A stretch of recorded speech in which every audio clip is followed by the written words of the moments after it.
Hey guys, welcome back. It's Gary here. Last week I was out for the Super Bowl. I'll re-engage this week with a discussion for 8 to 14 February on the Department of Transportation's new 30-year framework for the future.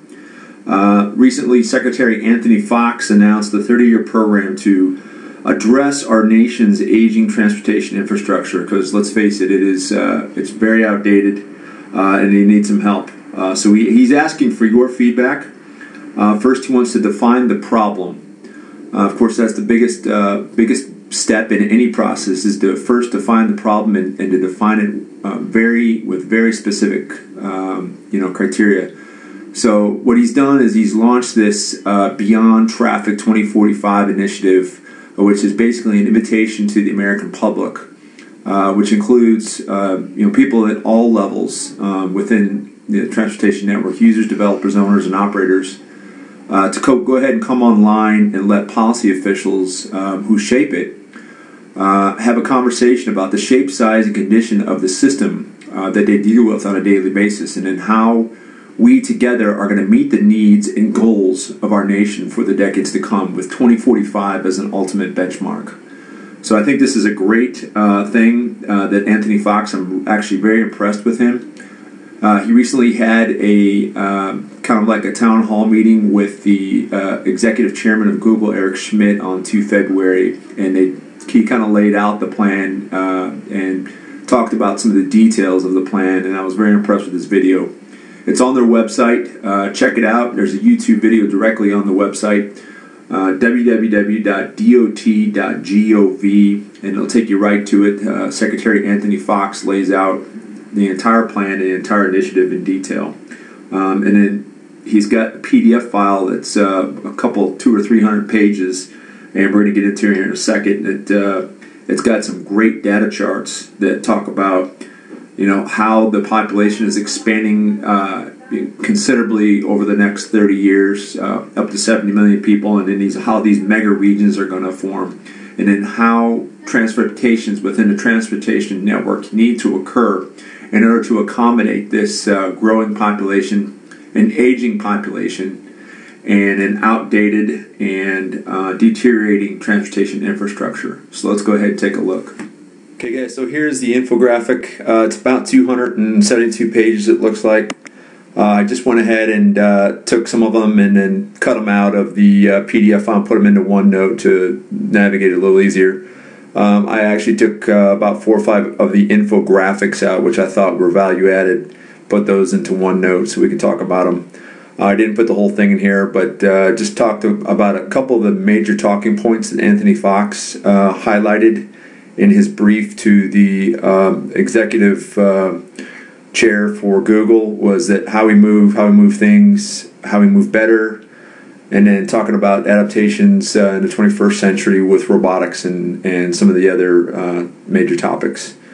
But as we kind of look through here, you can see the first infographic here talks about his, the major thing that he was talking about was the population increase to up 70 million. So by 2045, we anticipate that we're going to be up to about 390 million people. So that's an enormous impact on the transportation infrastructure and how we move things in this country.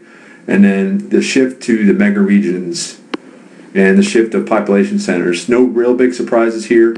Of course, East Coast, West Coast, and then we got, looks like the Ohio Valley and the Midwest, of course, going to grow.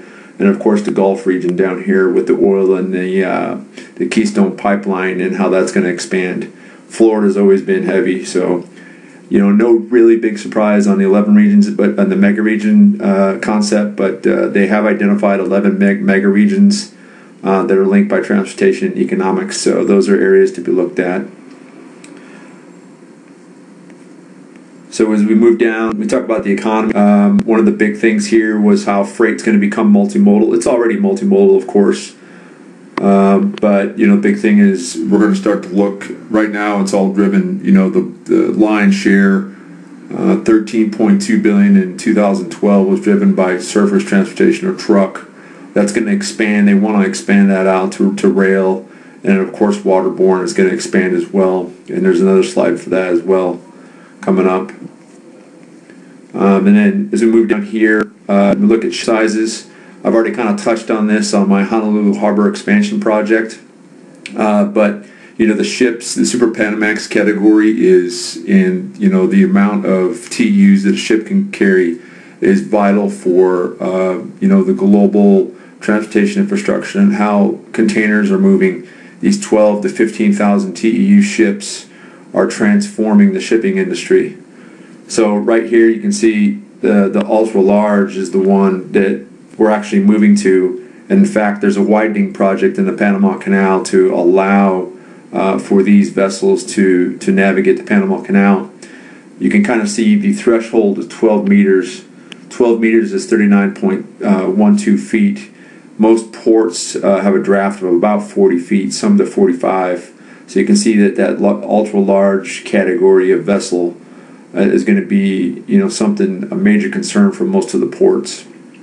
So critical point for port improvement project justification and fund allocation through Tiger. I wrote that down to just kind of justify my Honolulu Harbor expansion project. But that's interesting that that's a slide in there, and they talked about that as well. As we move down a little bit further, it gets into, this is a very good infographic because it shows the nature of container movement and how that's explosive growth since it's been we've had containerized multimodal shipments occurring since the 60s. Of course, it's incrementally increased over the past 3 or 4 decades, but in the past decade, it's seen explosive growth. And this is containerized freight by value. So it's kind of interesting to kind of look at the numbers and the gross tonnage.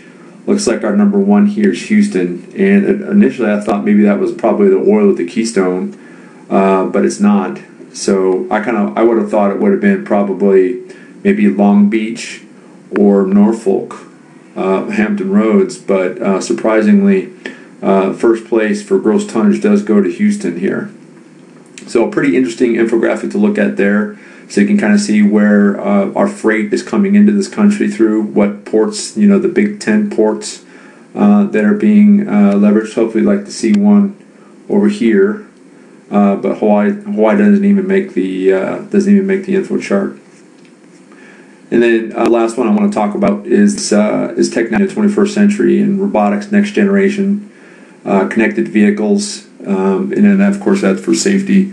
But the robotics aspect is real important because that's a shift in the industry, especially in warehousing and freight forwarding. We're starting to see a lot of these robotic technology being implemented, such as the Kiva systems. It's a company called Kiva, and it was actually bought by Amazon. And what they do is these Kiva systems, they actually optimize the picking and packing process in warehouses. So what kind of impacts is that going to have on employment over the next 10 to 20 to even 30 years from now as these Kiva systems come more into play? And there's another amazing video about the Kiva systems and the robotics technology that's replacing pickers and packers in most warehouses, and Amazon has bought into this technology. So what kind of impacts is that going to have? In the near future, nothing, because, like, for instance, using Amazon as an example, they're implementing it right into their day-to-day operations in their fulfillment center. So they're working parallel to the pickers and packers and augmenting the operation, and increasing or reducing variance and increasing the speed of what they can do. So right now it's in augmentation to their efforts in the fulfillment center. But what's it going to look like in 10 to 15 to 20 years from now? Because you can kind of see where that's going. But a lot of interesting infographics here. Please do respond. There's a couple ways to do it. You can go to the website, which is www.dot.gov.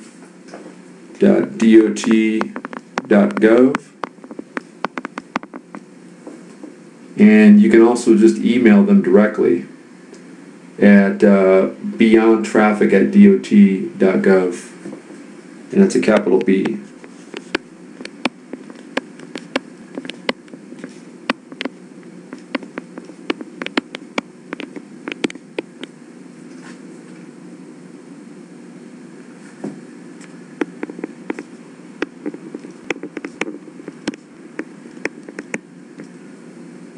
So first, go onto the website, check out the infographic, download it, look at Anthony Foxx's video. Second, make a response. I've already made 2 responses at beyondtraffic@dot.gov and let them know what you think. I'm actually in a transportation class right now, so this should help expand my thought process. So anyways, come online, make comments. Thanks for watching, and I still owe you the last part for the Honolulu Harbor expansion project. So stay tuned, and in the meantime, have a great week.